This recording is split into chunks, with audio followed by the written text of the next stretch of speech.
Saya punya SBKRI. Oh punya juga? Ternyata masih ada. Wih. Masih ada. Saya kaget banget dan itu saya pegang, saya lihat, wow bentuknya seperti paspor. SBKRI ini ternyata dipakai untuk ngegencet orang-orang Chinese saat itu di tahun 60-an gitu. Ketegangan untuk peristiwa 65 dan naik lagi kan, dipolitisir lagi yang PKI ini dan itu berdempetan langsung dengan etnis. Hai, ini gua Daniel, tetangga kamu. Di sini gua akan ngobrol dengan tetangga gua tentang perjalanan hidup mereka dari kacamata spiritual di saat mereka mengalami situasi tidak pasti dan kekhawatiran, sampai bisa kembali bangkit menjadi orang yang lebih kuat dari sebelumnya. It's gonna be very exclusive and inspiring.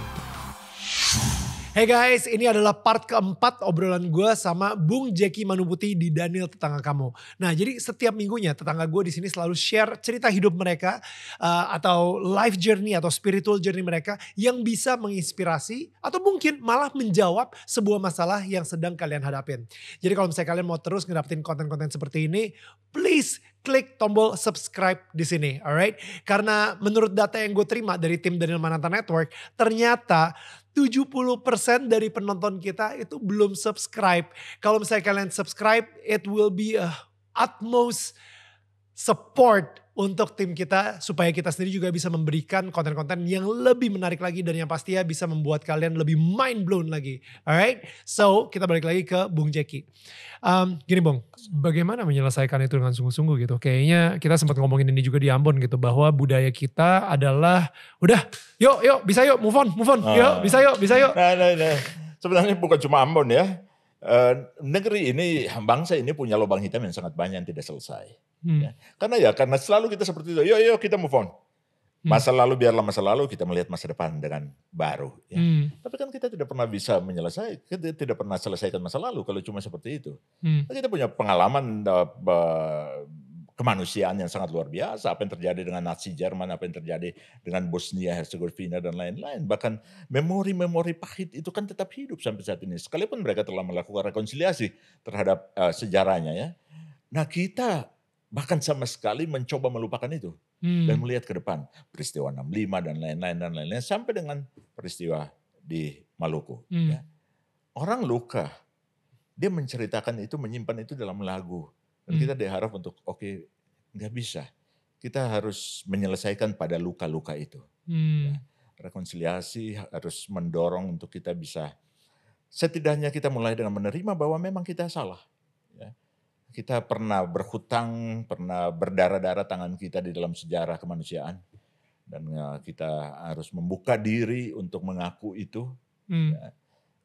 Dan itu kan ada proses, ada strategi untuk melakukan itu.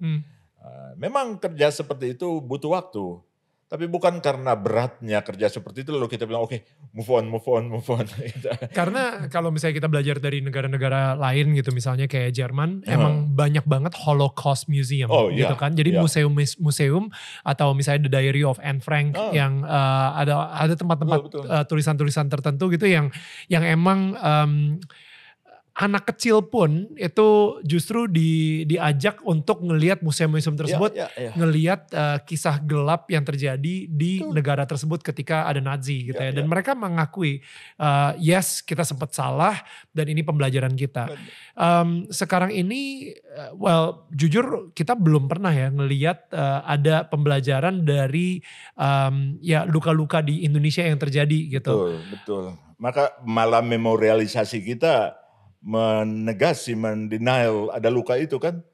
Merealisasi kita selalu tentang heroisme, patung pahlawan dan lain-lain. Kalau kita jalan di Jerman, kota-kota di Jerman, bahkan banyak kota di Eropa kan, kita lihat di depan-depan rumah itu kan ada, di jalan depan rumah ada plat tembaga dengan nama orang dan tahun dia diambil dari rumah itu. Nama Jewish gitu itu kan Jewish yang diambil dari rumah itu, bahwa rumah itu menjadi hotel, menjadi rumah sakit, menjadi public facility, tapi dari situ nama-nama itu kita bisa lihat. Wow. Saya mulai lihat sini apaan, ada nama-nama seperti di Hollywood bukan, itu cara untuk mengingatkan bahwa pernah terjadi tragedi, orang ini diambil dari sini, diambil dari sini. Atau kita misalnya ke gereja di salah satu kota di Munster kalau nggak salah gitu, ada 3 kerangkeng besar digantung di menara gereja yang sekira 30-40 meter di atas menara besi. Kok ada kerangkeng kayak sarang burung di atas? Enggak. Dulu waktu pembantaian Anabaptis, gerakan Wow. Anabaptis pada abad pertengahan sehingga membuat mereka lari ke Amerika dan lain-lain. Ya raja dari Anabaptis yang melakukan pemberontakan terhadap Protestantisme dan Katolik itu Itu di dibunuh dengan 2 pengawalnya dan jenazahnya digantung dalam kerangkeng sampai dimakan burung sampai habis gila. untuk mengingatkan jangan pernah melawan. Wow. Sebenarnya kenapa nggak diturunin itu? Ya, Kan sudah puluhan tahun bahkan mungkin udah 100 tahun lebih kok tinggal enggak itu untuk memorialisasi bahwa pernah tragedi seperti ini, jangan pernah mengulang tragedi seperti ini. Bukan jangan pernah melawan, tapi pernah kita salah. Kekristenan pernah punya lubang hitam yang dalam peradaban yang harus dibayar. Nah, kayak apa begitu-begitu ya. Nanti kita efeknya? belum. Ya, apa efeknya seperti kita ini, ya akhirnya balik lagi ke generasi muda kita ya, atau generasi yang mungkin gak pernah mengalami pahit atau luka tersebut gitu, sehingga kita benar-benar gak tahu. Dan oke, jadi contoh papa saya itu selalu parno gitu ya untuk beberapa hal tertentu. Misalnya dulu itu ada yang namanya SBKRI, Surat Bukti Kewarganegaraan Republik Indonesia. Itu SBKRI itu udah seperti, jadi misalnya udah punya pasport, tapi ada SBKRI. Mungkin orang-orang yang bukan mempunyai background Chinese gitu ya, Tionghoa, itu nggak pernah dapet yang namanya SBKRI. SBKRI ini hanya untuk orang-orang keturunan Cina gitu. Nah, jadi saya kebetulan butuh SBKRI, contoh SBKRI untuk saya bikin di film saya sebelumnya gitu, judulnya Susi Susanti. Nah, ketika saya lagi nyari SBKRI, saya tanya papa saya bilang, "Oh, kamu juga punya?" "Hah? Saya punya SBKRI." Oh, punya juga. Ternyata masih ada. Saya kaget banget dan itu saya pegang, saya lihat, wow, bentuknya seperti paspor. SBKRI ini ternyata dipakai untuk ngegencet orang-orang Chinese saat itu di tahun 60-an gitu. Nah, sehingga papa saya tuh ketakutan banget kalau misalnya saya sampai kehilangan SBKRI saya gitu. Padahal ini udah tahun 2019. SBKRI udah ada di koran tahun 98, gak berlaku lagi gitu. Tapi papa saya bilang, please jangan sampai ini kehilangan. Hah? Kenapa? Kalau hilang, masa lalu ya. Ini kamu bahaya banget. Jangan sampai SBKRI ini hilang ya. Tolong dijaga benar-benar. Padahal saya cuma pengen minjem, saya pengen scan untuk kebutuhan film. Oke, nanti pokoknya balikin. Itu kayak hampir seminggu kali, setelah saya pinjem, papa saya mulai nanyain, SBKRI-nya bisa balikin lagi gak papi? Gitu. Dan habis itu saya bilang, oh kenapa? Ini kan udah gak berlaku, ini cuman dokumen kosong aja. No, udah biar aman, gak apa-apa, simpan aja. Itu saya gak pernah tahu apa yang terjadi dengan SBKRI. Mungkin di sini pun juga bahkan generasi saya yang sekarang ini mungkin tahun kelahiran 80 ke atas gitu, kita sendiri mungkin gak pernah tahu apa itu SBKRI. Tapi pernah ada di saat zaman Orde Baru, SBKRI itu menjadi alat untuk mengeksploitasi orang-orang Chinese di Indonesia gitu. Sebenarnya tujuannya benar, tapi sayangnya karena ada korupsi dan lain-lain itu dipakai untuk menekan.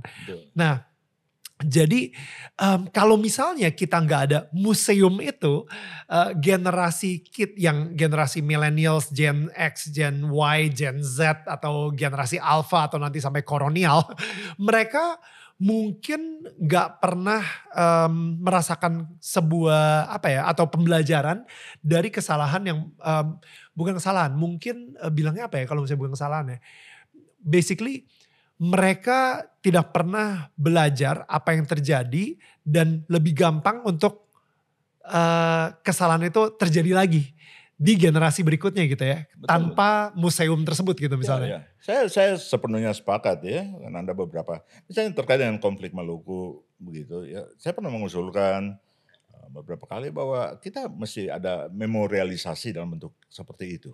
Misalnya ya saya lihat memorialisasi terhadap Katrina di Mississippi.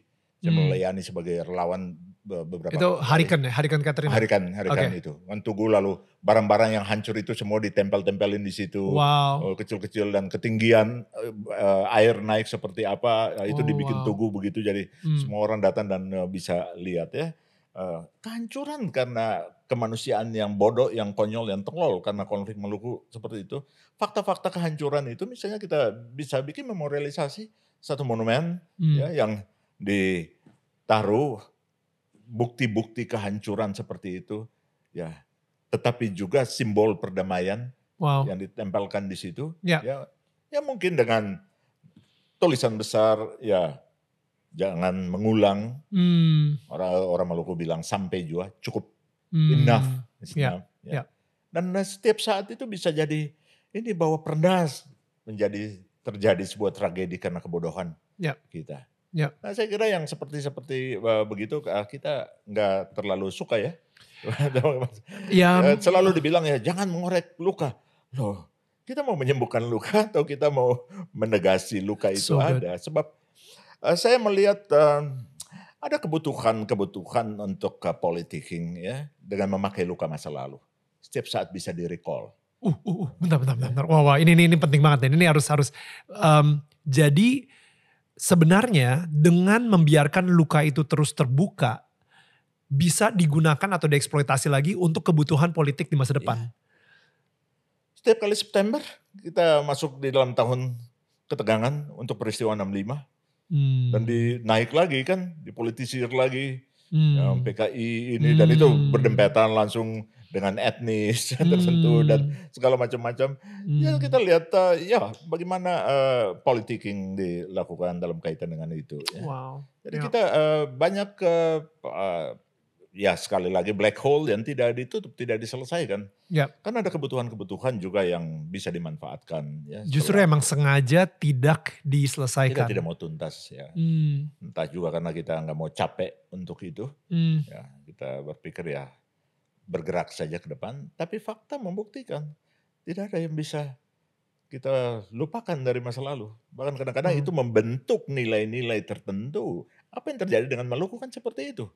Ya, kita dibelah-belah. Segregasi di Maluku itu bukan baru, itu zaman penjajahan. Dia membagi mana desa Islam, mana desa Kristen dan lain-lain. Dan ada peristiwa-peristiwa pahit pada saat itu. Di zaman Belanda nih? Di zaman Belanda ketika kolonial. Mereka membagi untuk memudahkan mereka mengontrol wilayah jajahan. Itu ditaruh Muslim di sini, Kristen di sini, Muslim di sini, Kristen di sini ya. Nah, jadi kita punya persoalan postkolonial juga dalam kaitan dengan itu. Yang ketika konflik itu kolektif memory itu di-recall ya. Dulu Islam kuasai dari sini sampai ke sini. Nah, kemudian ini menjadi Katolik, ini jadi kita harus ambil alih atau dulu Kristen di sini, dulu Katolik di sini. Jadi memori-memori itu hidup tanpa ada satu proses rekonsiliasi terhadap kepahitan dari masa lalu. Karena kita membilang, kita move on, lupakan. Tapi kita kan punya banyak media dan medium untuk preserving the history, bahkan preserving our common bitterness memory. Dan ya itu yang karena itu sekalipun anak-anak kita lahir kemudian kan, saya kan tidak tahu wilayah segregasi di masa lalu seperti itu. Tapi kita nggak bisa bilang bahwa tidak terdeteksi dalam narasi-narasi masyarakat. Nggak ada. Sampai saat ini juga kan, Daniel nggak tahu pada saat itu seperti apa dan lain-lain. Ya. Tapi tiba-tiba ketika meminta atau pinjam dari papanya Bung Daniel, dia memberikan dengan ketegangan yang mungkin luar biasa dan apa yang terjadi? Berarti ada sesuatu yang terwariskan. Dan maksudnya kelihatannya nih kalau misalnya tanpa si museum atau monumen tersebut, nanti mungkin 2 generasi dari kita sekarang, konflik Ambon 99 pun juga akan terlupakan. Iya. Mereka akan mikir, enggak lah itu mah. Dan cerita-cerita dulu aja gitu.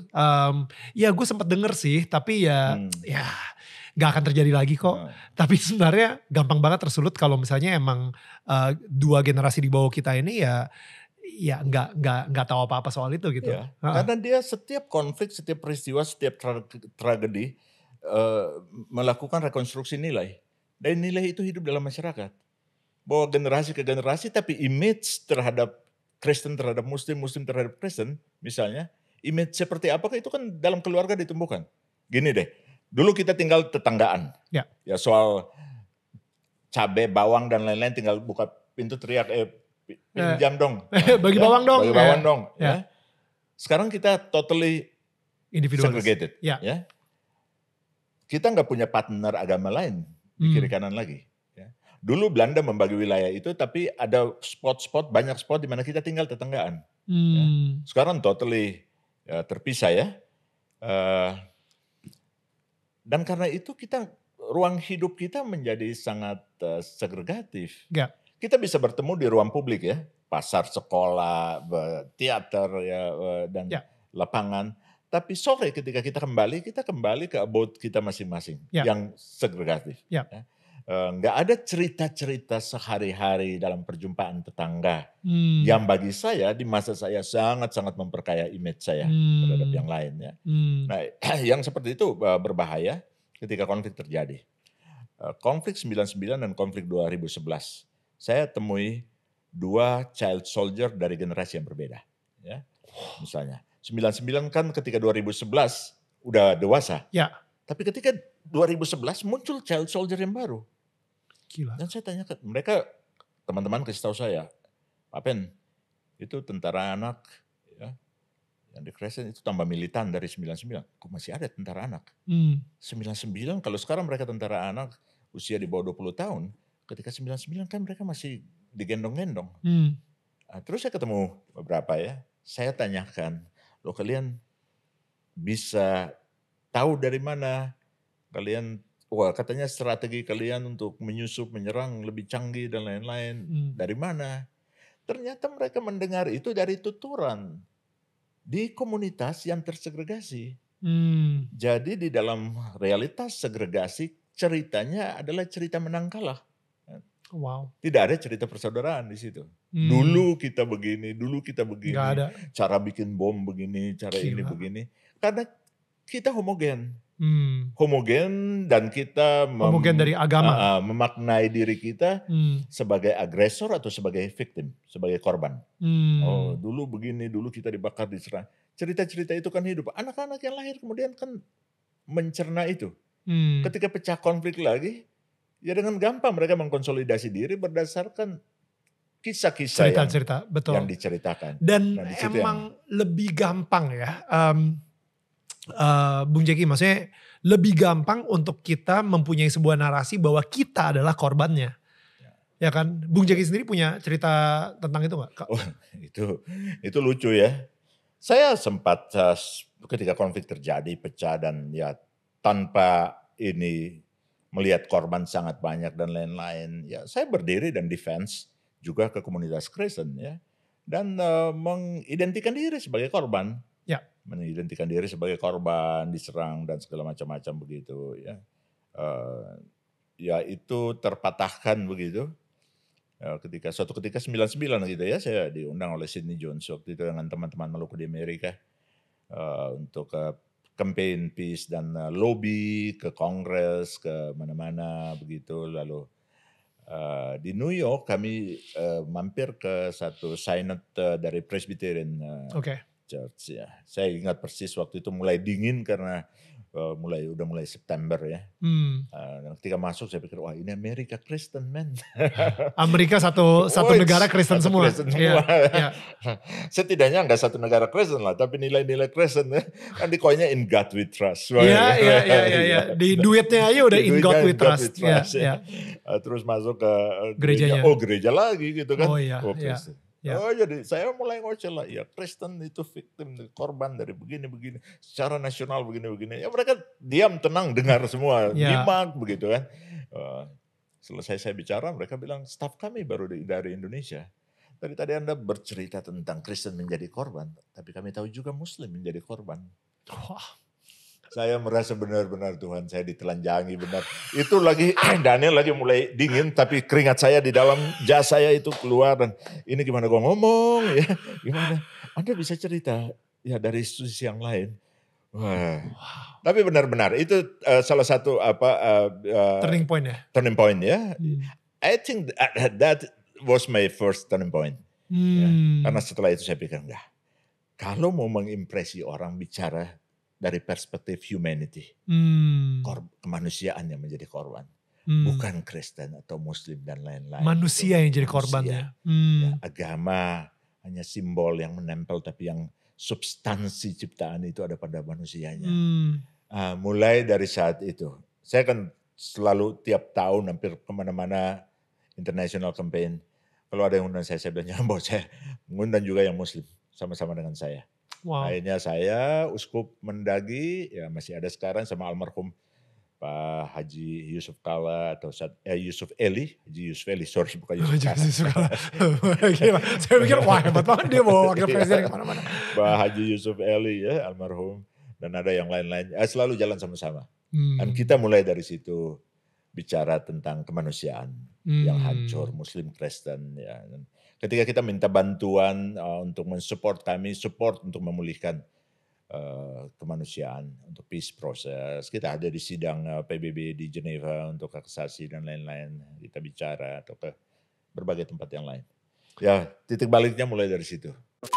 Kita ini benar-benar sesama agama dibikin berantem.